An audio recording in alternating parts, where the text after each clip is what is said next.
education.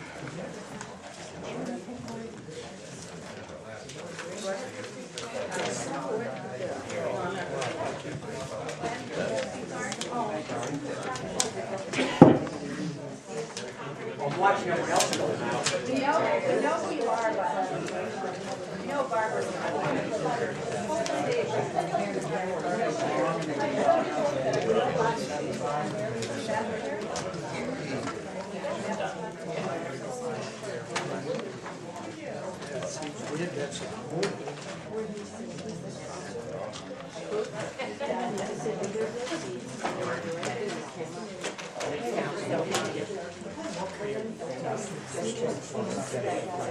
give it to the lady in white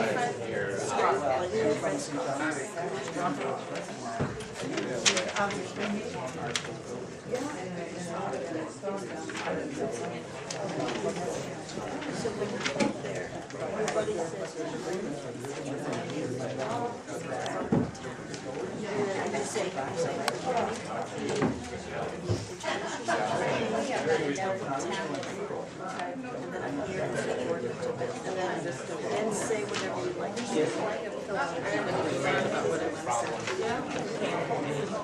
If you want to speak, that's what we do. We've just been going up to work.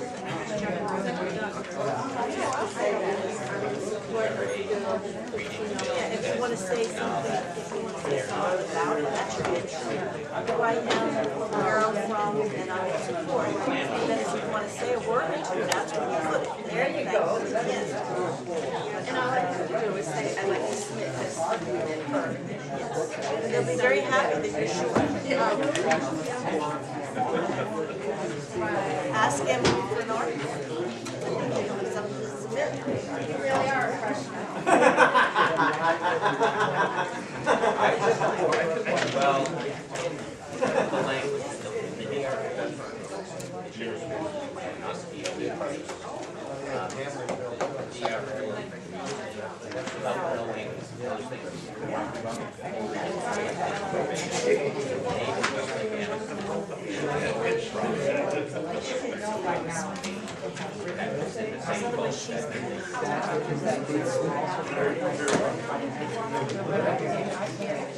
yeah, but it's not, but here again,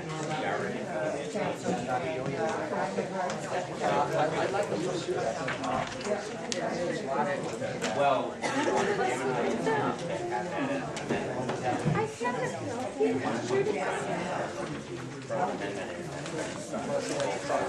Oh, good, thanks.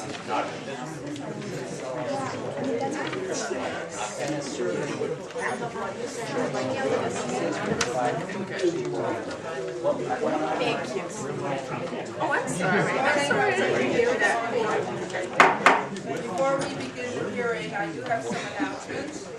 We have two bills to hear this morning, and as you all know, the governor's state of the state address and legislative session will begin at 2 o'clock this afternoon. Earlier this morning, I was informed that this room is reserved for the Republican caucus at 1 o'clock. And so we will conclude both hearings on our two bills, 1239 and 1508. We will have to conclude it at 1 o'clock. I also want to mention to you that House Bills 1586, 87, and 1238, which were previously scheduled for this afternoon, have had to be rescheduled for next Thursday afternoon. So while I tried to hold on to February the 13th, the entire day for subcommittee deliberations and discussion, I was unable to hold on to the afternoon. So please put that in your calendar. The three bills that were going to be heard this afternoon will be heard next Thursday afternoon. So with that, I will open the hearing on House Bill 1239, which is a bill relative to the implementation of new educational standards. I would like to welcome all of you here to the House Education Committee, and if you wish to speak to House Bill 1239, I would ask that you would fill out a pink card, and recognizing that we've allocated a half an hour to this bill, or at least 45 minutes, I'm sorry, please keep your remarks as brief as possible. For those of you that have come here and wish to express your opposition or support for the bill, but do not wish to speak, there are blue sheets here for you to sign accordingly. And so I would ask that you would do so. If you are speaking and have written testimony, we would appreciate that you give it to our clerk, and we would also appreciate, given the amount of time that we have for this hearing, that you not read it, because we can promise you, we will read your testimony. Would you please instead highlight what you consider to be the key points of your testimony, but please do not read it. Let me see. Also, in providing your testimony, if other people get up and say their remarks are similar to the remarks that you had planned to give, I would ask that you refrain from repeating the same testimony. So with that, I will recognize Representative Cordelli, who is the prime sponsor of House Bill 1239. Welcome, Representative Cordelli. Thank you very much, Madam Quite a Chair, crowd here. and fellow members of the Education Committee. For the record, my name is Glenn Cordelli, and I represent Tuftonboro, Moultonboro, and Sandwich in the beautiful Lake region. HB 1239 is a very simple bill. It's a bill about open and transparent government. There's basically two sections to the bill, and I'd like to touch on each separately. The first section is meant to address the ongoing discussion of costs of the implementation of the Common Core standards in New Hampshire. We heard testimony last week on HB 1247, which would require the state to pay a portion of the technology costs with the transition to the Smarter Balanced assessments. We've heard that other districts have contacted the School Boards Association about technology and costs. We've heard estimates of $289 or higher per pupil for the implementation of Common Core. But on the other hand, we've also heard other districts indicate that there are no costs involved. The attachments I've provided you show you a little bit about the discrepancy. The first 2 pages are charts from a study from the Pioneer Institute.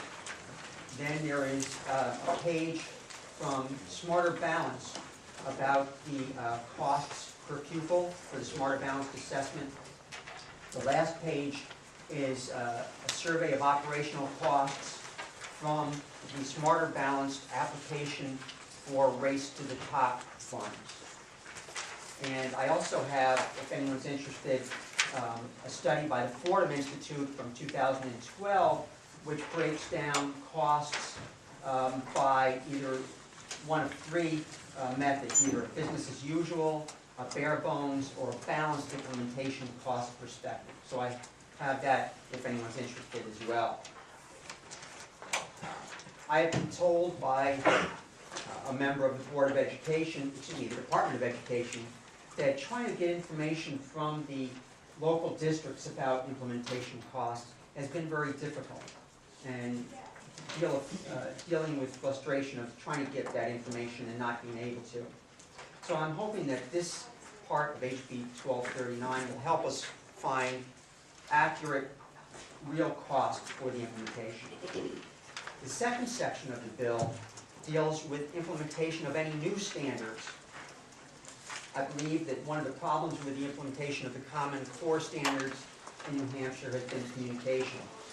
And the Commissioner indicated as much during our meeting at the Department of Education in September. So with this, I propose 3 elements for any new standards. 1, a fiscal analysis similar to what I am proposing for the Common Core standards. Second would be an evaluation of the proposed new standard. And the difference here is that this evaluation would be provided not just to the Board of Education, but to each of the local school districts as well. And I think that's important, so everyone has an idea of how these new standards, proposed standards, compare.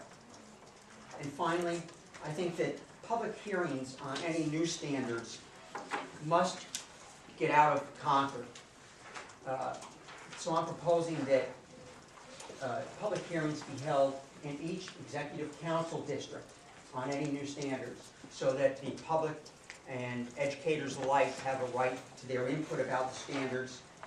And I think it's very important that we improve communication between the department, the board, the local districts, and parents. It'll be better for New Hampshire to have discussions about and debates about any new standards before adoption rather than 2 years after adoption. And I hope you agree with that, and I thank you very much for your time and your consideration of HB 1239. Thank you for your testimony. Questions for Representative Cordelli, Representative Grenier? Thank you, Madam Chair. Thank you for taking my question. Would the consequence of this bill be that for the many schools that have presently chosen to go forward with Common Core and feel it is the best choice for their school district, would passage of the bill preclude them from that right? I do not believe so. I don't think there is anything dealing with Common Core in this bill except for the fiscal analysis of what the implementation costs are. There's nothing to prevent a district choosing to move forward or not move forward with Common Core. Thank you. Further questions for Representative Cordelli? Committee members, you're going to have to put your hand out like this. Get everybody quiet. Seeing no questions, thank you very much for your testimony. And the chair will recognize Michelle Lavelle from the Hampshire Liberty Alliance. Welcome to House Education in a different place. How exciting. Yes. Yes. My name, for the record, is Michelle Lavelle. I'm here today to represent the New Hampshire Liberty Alliance. I do have written testimony that I will pass forward, along with some accompanying documents and articles to back that up. I just want to very, very briefly run through this. Yes.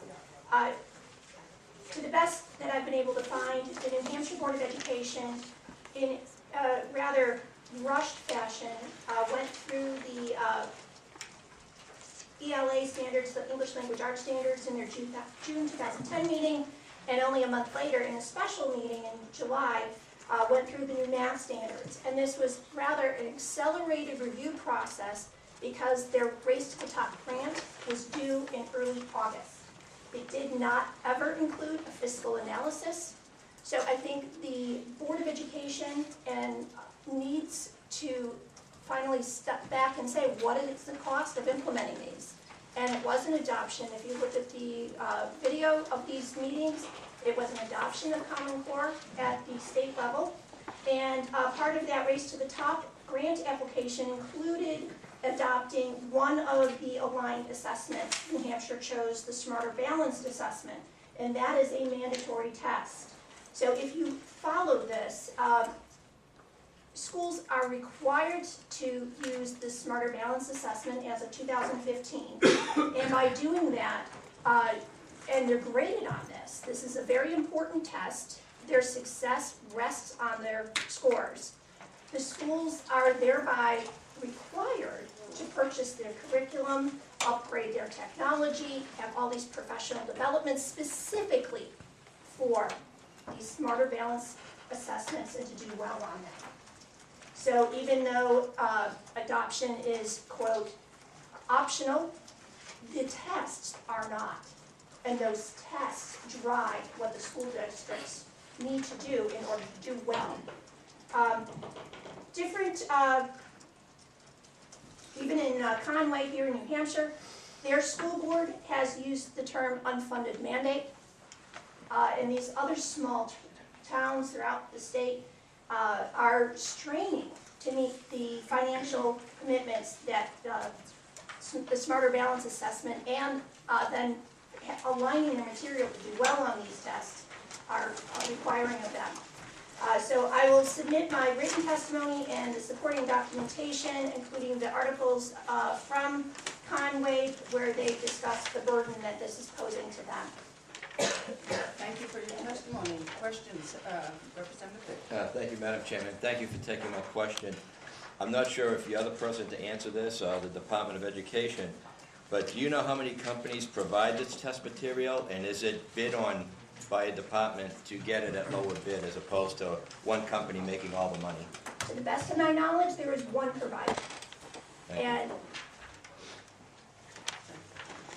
Further questions from Mr. Bell? Seeing none, thank you for your testimony. The chair will recognize Anne Marie Banfield, who has also requested 3 minutes. No, it's probably gonna be shorter. Good. Anne Marie Banfield with Cornerstone Action. I just had a kind of a technical concern. We do support this bill, by the way. My concern was really an analysis, drawing attention to further implementation of new standards, calling on the Common Core. The science standards are called, national standards are called the next generation. So I just want to make sure from a technical point, and I think that is kind of stated in letter B on the next page, that they're looking at all nationally recognized standards as far as analyzing them. So I just want to make sure that when if this bill gets passed, that we're not saying, we're just gonna look at Common Core standards, because national standards may not come in as Common Core standards inside the same thing. Does that make sense? And that's it. Thank you. And questions for Ms. Banfield? Seeing none, thank you very much. The chair will recognize Doris Hogansey. Good morning, I'm Doris Hogansey, in Nashua. I represent New Hampshire Families for Education. I too looked at the tapes of the June and July meetings. There was no analysis of the fiscal impact on the cities or the districts. The entire process was flawed. I listened several times. Not only did they get 2 60-page documents for the standards, but they immediately held a hearing that same week. The public didn't weigh in on these standards because the public wasn't informed and they had no time to become informed. Then they had a special hearing in July, they don't normally meet in the summer, to finish to meet the deadline of the Race to the Top grant application. Again, the public was not informed and they did not participate. But what was most troubling was the chairman of the board, John Lyons, expressed serious concerns about the centralization that would occur under Common Core, which he said was being, quote, shoved down our throats, unquote, and represented a serious loss of control. He worried about governance going forward, the opt-out provisions if they would be available, and who would change the standards, and would they also be forced upon New Hampshire schools. The states were given this narrow time frame to adopt these standards, and it undermined the whole process. The board should have objected to the process because it undermined the public's ability to participate. Instead, they went through the superficial discussion, and I listened repeatedly to get some content of what they were talking about. And it was the end of the school year, teachers were wrapping up their year, families were planning vacation. No one testified at either hearing. No members of the public even attended. They had a round table format, and they had 4 or 5 teachers that seemed to be designated to look at the standards. They admitted that they had not even completed their assigned task of comparing Common Core to the existing New Hampshire standards. That's astounding. Paul Leather explained that we needed to adopt the whole thing 100%, you couldn't modify it in order to be given the 15% leeway. There is no modification of these standards, all or nothing. Lyons continued to talk about the process. These standards, he said, will create a blockage to change and innovation once the board adopts this or buys into this process. It'll take away power from the state and our ability to innovate, even though we're on the forefront of innovation. These were his words. We won't even have control over the textbooks going forward. He saw New Hampshire being lost in the shuffle of a large consortium of states where New Hampshire would become irrelevant and lose control. Common Core was adopted under the radar. This bill is so needed. The implementation occurred without the knowledge of our legislature, our boards, or the public. And we're only beginning to wake up to this. So I encourage you to adopt this bill, and I've got testimony for you, and thank you very much for your time. Thank you for your testimony. Questions for Ms. Hogansey? Seeing none, thank you. And the chair will recognize Bill Duncan. Welcome. Thank you, Madam Chair. Bill Duncan from Newcastle. representing Advancing New Hampshire Public Education. I just have a brief comment on this bill. While it looks benign on the surface, it looks to me like a kind of sand in the gears bill. This would slow down the process. There's no lack of transparency available now, but this would add so much overhead to the process that any time standards would even be tweaked, it would be impractical. You'd be having hearings in 5 council districts, an overhead involved in an unnecessary cost analysis would be included. We are now 4 years into, 3.5, into implementing the Common Core, and superintendents all over the state say on the record that it has cost virtually nothing. There's no textbook demand, there is no extra professional development demand, there is no technical demand beyond what you need to teach the kids in this age. So the Common Core, just like all the standards that preceded it in New Hampshire ever since the year 2000, gets metabolized into the public school system in the normal fashion, and it doesn't need our today. Thank you, Madam Chair. Thank you for your testimony. Questions from Mr. Duncan?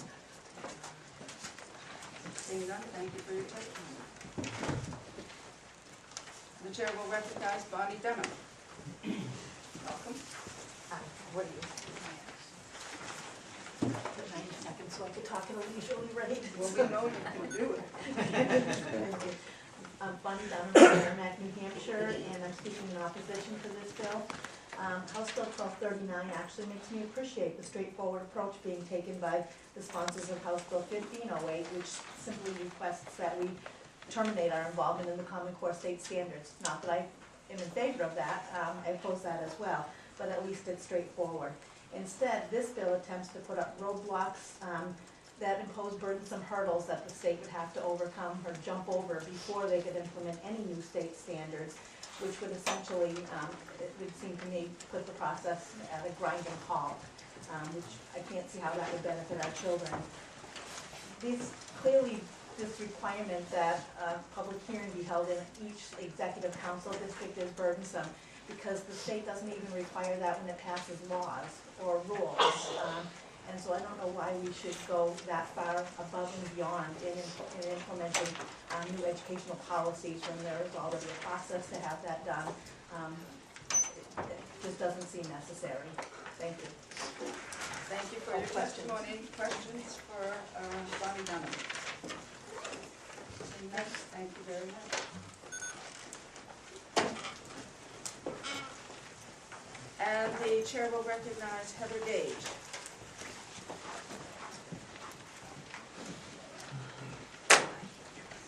Welcome. Thank you. Good morning, Madam Chair, committee members. For the record, I'm Heather Gage with the Department of Education Division Director for Division of Division of Educational Improvement. I'm not here actually to oppose this bill, because we certainly recognize the sponsor's desire to understand the financial impact of anything in our educational system.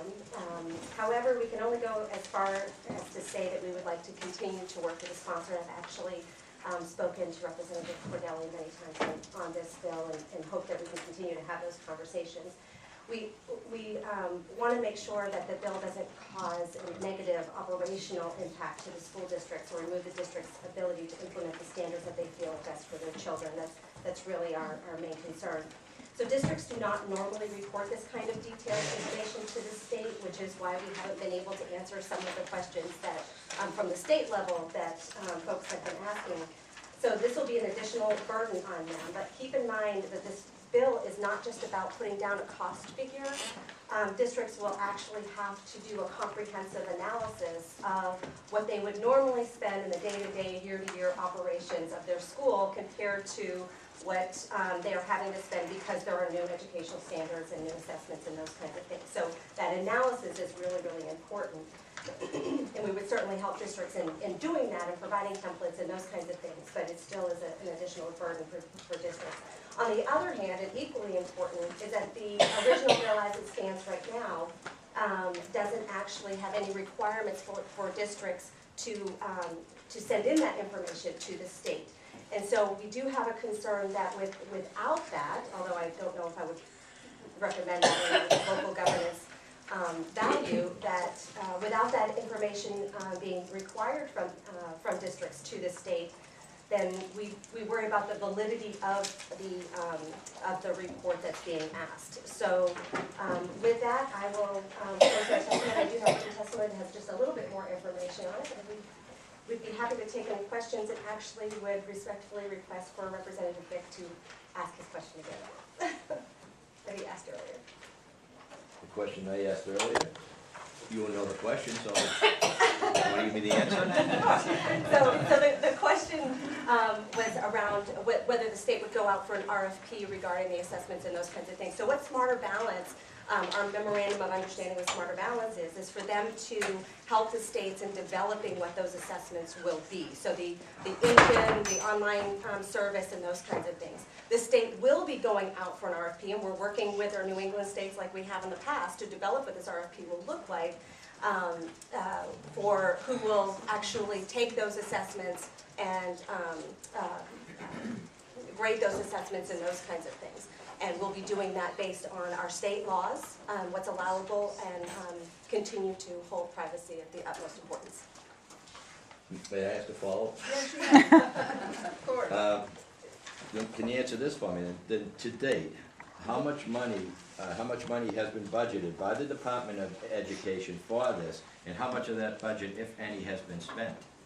So none of the state, just talking about the assessments, is that correct? Yeah, the money to go into the assessments Sure. and the additional costs. Sure, so no money has been spent as of right now on the assessment. The implementation is what costs the state the money, and we are still looking forward to a $22.50, which is about what NECAP costs. We're trying to hold firm to those costs. And our expectation from Smarter Balance is that the summative assessment is still looking to be in that range.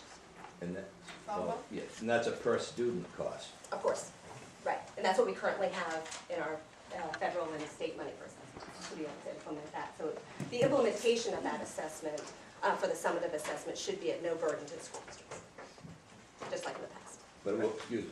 Follow up? Would you believe, though, it would be a burden to the taxpayers? No more than what it's been burdened in the past. Representative Bowles? Thank you, Madam Chair, and thanks for taking the question. That cost, don't you think that cost may go up considering the number of states that have dropped out of Smarter Balance? No, actually, we don't know of any states that have actually dropped out of Smarter Balance. There have been conversations in states about dropping out, and there could be. I follow what's usually in New Hampshire and what's happening there. And if it was a California that dropped out with as many students as they have, that could have a financial impact on that $22.50, and we'll be watching that very closely. Questions? I just want to follow up on a remark that you made, that if this analysis is done, it will have to be done at the district level. Right. And they will have to do the analysis. They will then have to send in the information, but there's no provision in the existing bill for that report to be submitted to the Department of Education. Did I hear that correctly? So I believe if an amendment is processed, that there will be language put in there to work in collaboration with actually it's with the State Board of Education. So the State Board of Education will work in collaboration with this Department of Education, school districts, and charter schools. But even that collaboration, there's not an actual requirement for districts to send in that information. So putting As that far as the bills concerned, so In it needs to be correct. amended if we want to do that. if you wanted to do that. Yes, ma'am. Further questions, Representative Brown? Thank you, Madam Chair, and thank you for taking my question. This question is for clarity. If this bill passes and the said analysis, et cetera, that's done on the local level has to be done, then is there any funding to give to the local districts if this bill is passed to do that analysis? Not currently in the bill form, to my knowledge. The sponsor would be a better judge of that information. So then, essentially, yes, I'm sorry.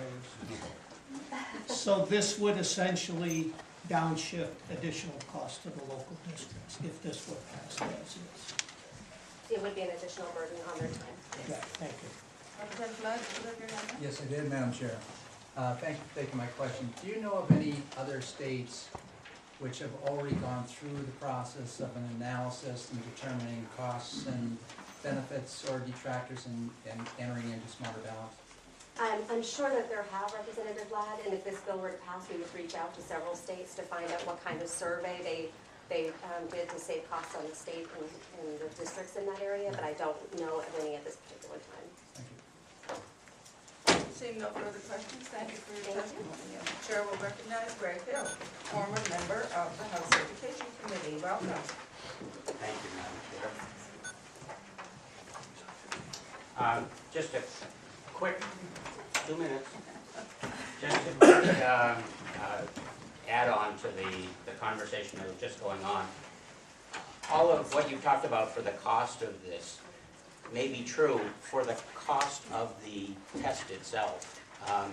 Not all of the extraneous costs that come along with it, like the technology that's needed in my town, where they decided that they had to buy laptops for all of the 9th grade, along with the maintenance of it, the increased bandwidth.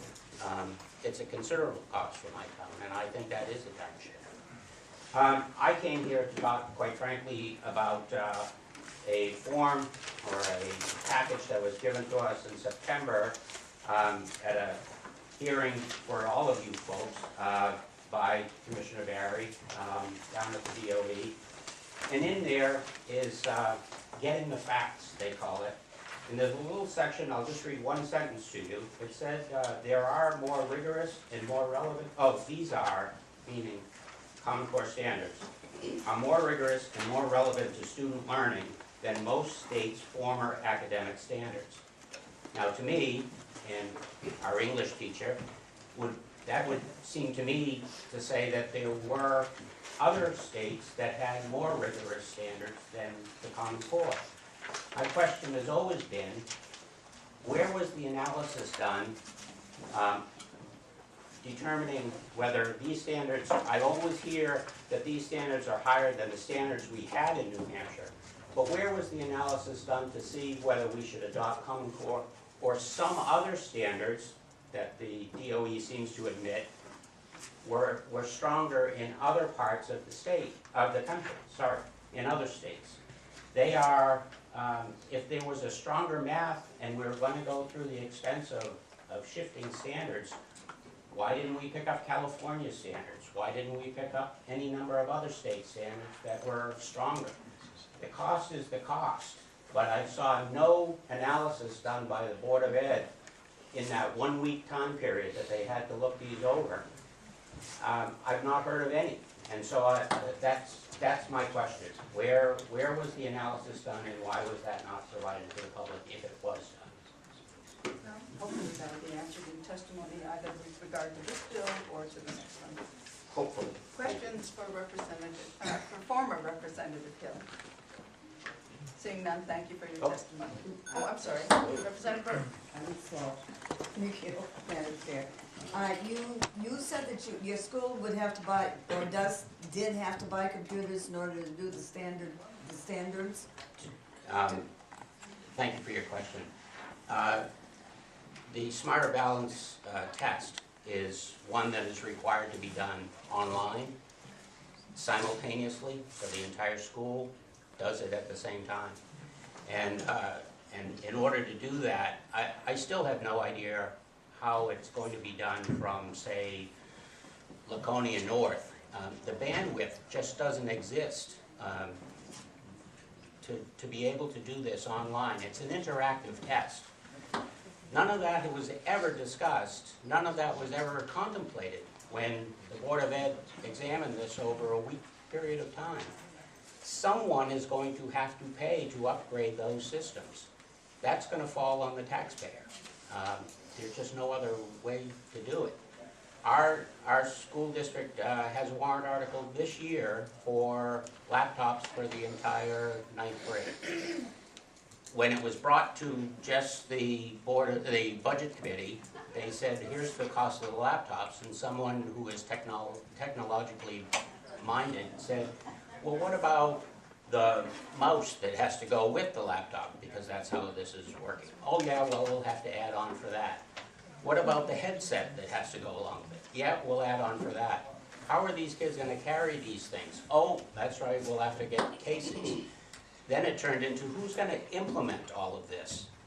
The town is gonna have to pick up the cost of that implementation. So the DOE is correct in saying there's no additional costs for the test.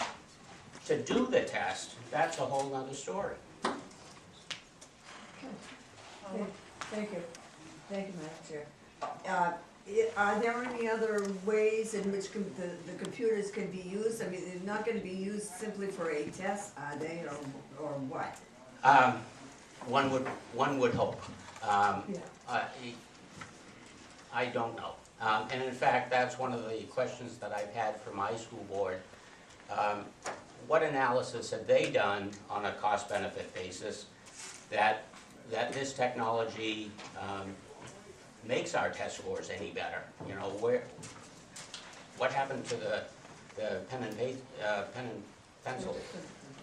It is apparently there is such a problem nationally on this question of technology to do the test that they've actually even bumped the date of when the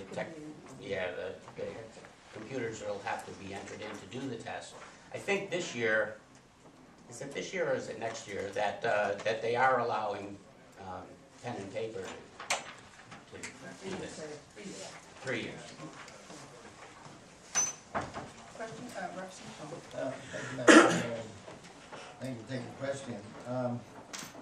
In your town, can your infrastructure, not the school's infrastructure, but the town's infrastructure for internet access be adequate for the whole 9th grade, for example, taking this test at the same time? Thank you for your question, Representative. I am in a cooperative district, as you may recall. We have 3 towns. There is some doubt whether we have the ability currently to satisfy just the needs without the test currently. They're talking now to see what it takes to bring in fiber optic to go from school to school to school. Apparently, there's a money tree somewhere that I'm not aware of. But no, currently we have difficulty sometimes during the day maintaining enough bandwidth just to operate for daily classes, let alone a school-wide examination. Follow-up?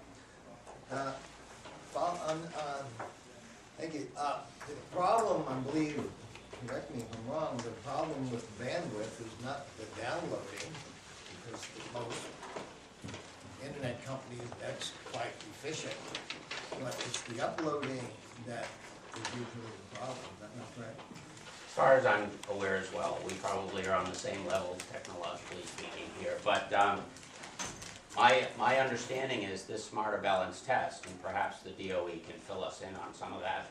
It's not been, I've not seen it told how the test is actually operating. But from what I understand, it's a conversation. It's an ongoing back and forth online. That is the problem.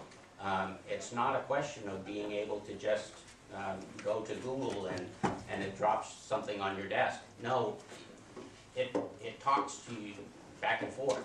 That's where the issue comes in. I've been told that from the Lakes region north, this bandwidth just doesn't exist. Representative Ladd would probably be a good one to ask on that. But it seems to me we've got a huge problem here that is just being assumed will take care of itself, and the way it's gonna be taken care of is the taxpayer is gonna be forking over some dollars at district meeting. Thank you for your testimony. Thank you. The House will, the chair will recognize Dave Dubé from the BIA.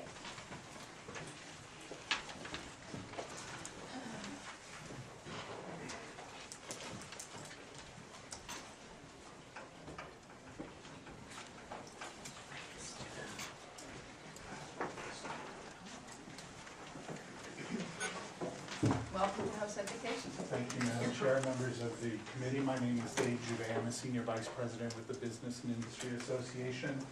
And I don't often come before this committee. This is a privilege for me, although I am here in opposition to House Bill 1239. Because I'm not before this committee often, I did want to take just a moment to explain what the BIA is, for those of you who are unfamiliar with us. We service New Hampshire's State Chamber of Commerce. We have approximately 400 members. We're supported entirely by membership dues and events that we hold. We don't receive any state funding or any type of tax funding from the state or the federal government. Some of you might be aware the BIA last year completed a fairly large project for us to put together recommendations for a state economic strategic plan.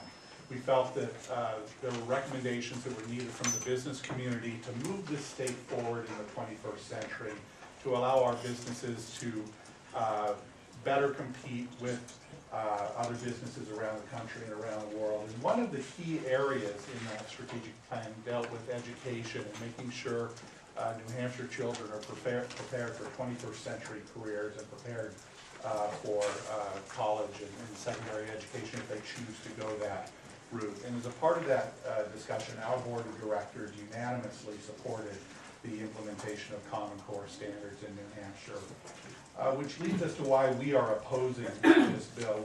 We really view that this is really meant as nothing more than an obstacle to implementing those standards. And so we would ask for you to find this bill inexcusable to legislate. We think the bill should be killed, but if for some reason you feel that there is some merit to this bill, I want to point out that there's a significant piece that's missing. This bill talks about costs that may or may not be associated with the implementation of the Common Core standards, but if you were somehow able to get that information, that only gives you half the information that you need. Let me give you an analogy from the business sector. If you had a company that had a fleet of vehicles, say 100 vehicles, and you decided you wanted to invest in a brand new fleet, you would really need two pieces of information: the cost associated with purchasing a brand new fleet, but you also need the cost associated with the maintenance of the current fleet. To not have that information really doesn't give you enough information to make a decision about whether the new fleet is justified or not. And this bill really does not address any cost associated with current educational standards in terms of teacher training or testing. So I think that's a major flaw with the bill, but ultimately I really think it is designed to slow down or stop the implementation of Common Core, which we think would be a mistake for New Hampshire. I'd be happy to try and address any questions. Thank you for your testimony. Questions for Mr. Chevret? Seeing none, thank you. Madam Chair, also I was given a letter from Tom Raffio, who's the CEO at Delta Dental, that I wanted to submit as a part of the hearing. I think that is relative to House Bill 1508. That I'll was hold on to it then. Okay, Thank yes. you. We look forward to seeing you again. And the chair will recognize Dr. Mark Jones.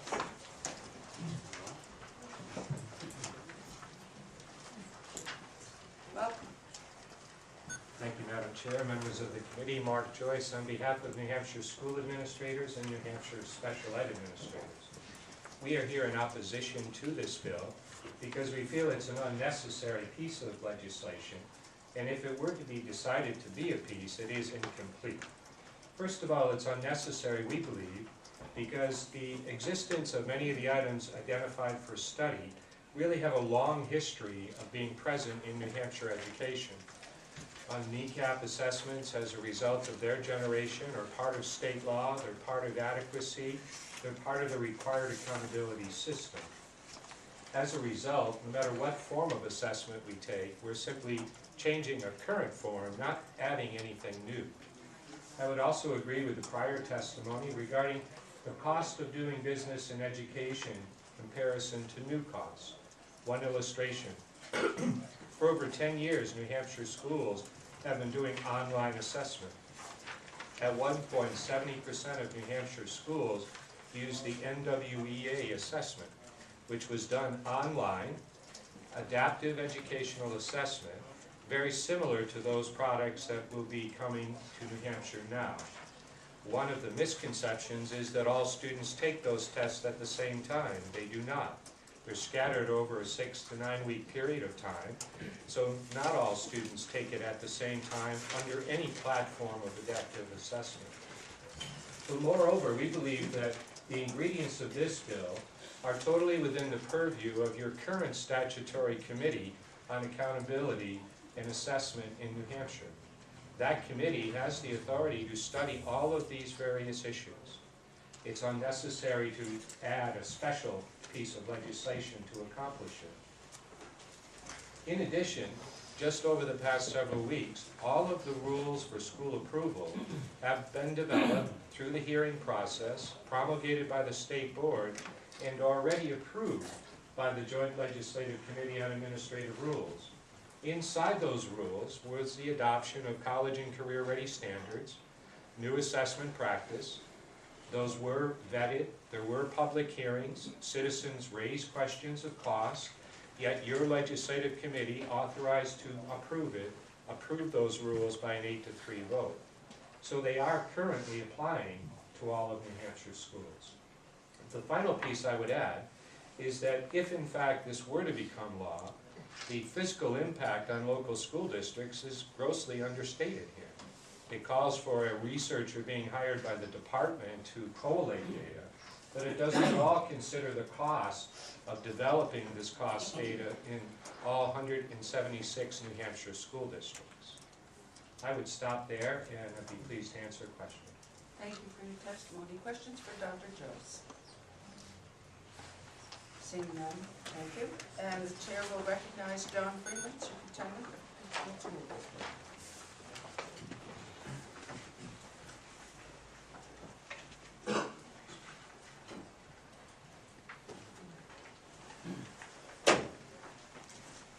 Thank you, and good morning.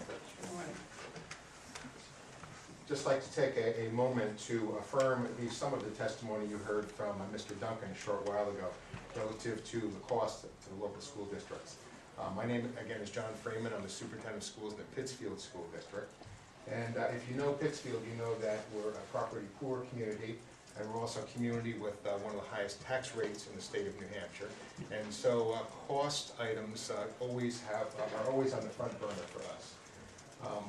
Relative to Mr. Duncan's testimony, I would let you know that in Pittsfield, the use of the Common Core state standards has not resulted in any increased cost for us. Through our normal curriculum review cycle, we have used the Common Core state standards to revise and update our curriculum. I'm assuming that we're not unique in that process for most school districts. We provide ongoing professional development for our faculty, and so when we saw the opportunity to upgrade our standards through the Common Core state standards, we continue to provide professional development for our faculty. We are involved in continuous improvement, and we've just really integrated this latest upgrade in standards into our normal course of standard operations. Relative to technical costs, we also have not experienced any impact in that regard either.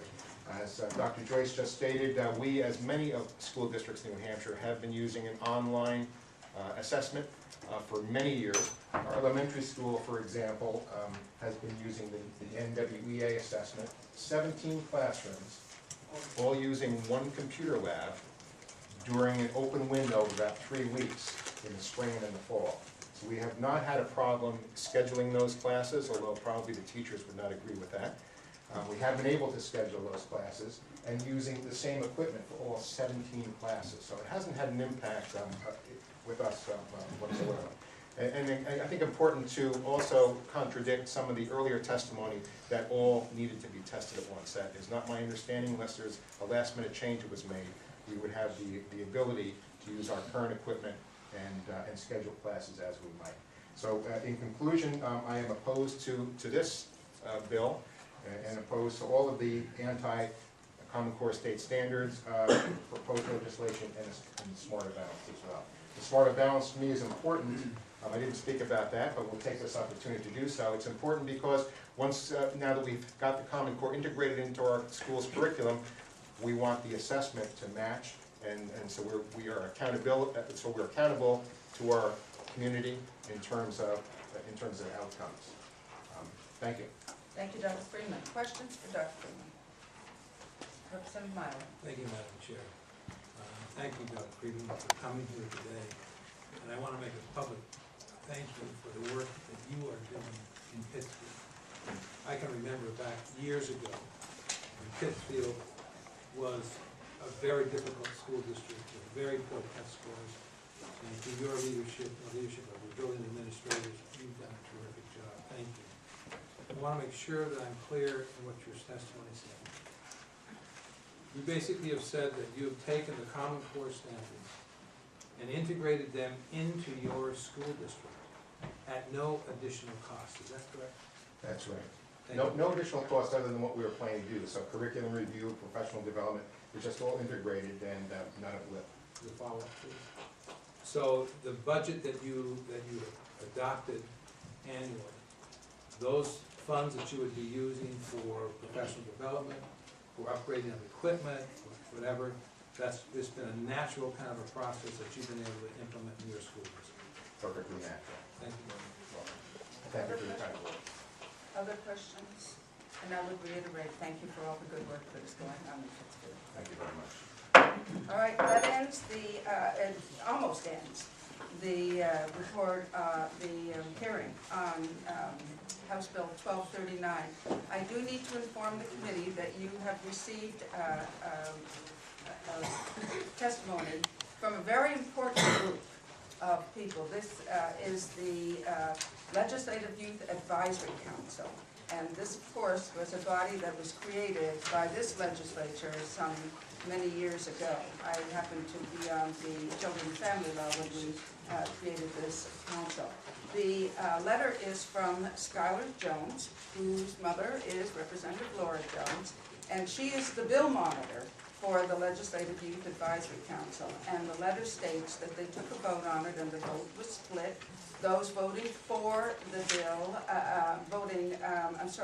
recommending an expedient to legislate are listed in your letter, and there are 6 who voted for an expedient to legislate. There are 2 who voted against an expedient to legislate. So I want to bring that to your attention because these are young people who are working on legislation and gave this bill very serious consideration. So with that, this hearing is closed, and in 2 minutes we will open the hearing on House Bill 1508. So if people want to stretch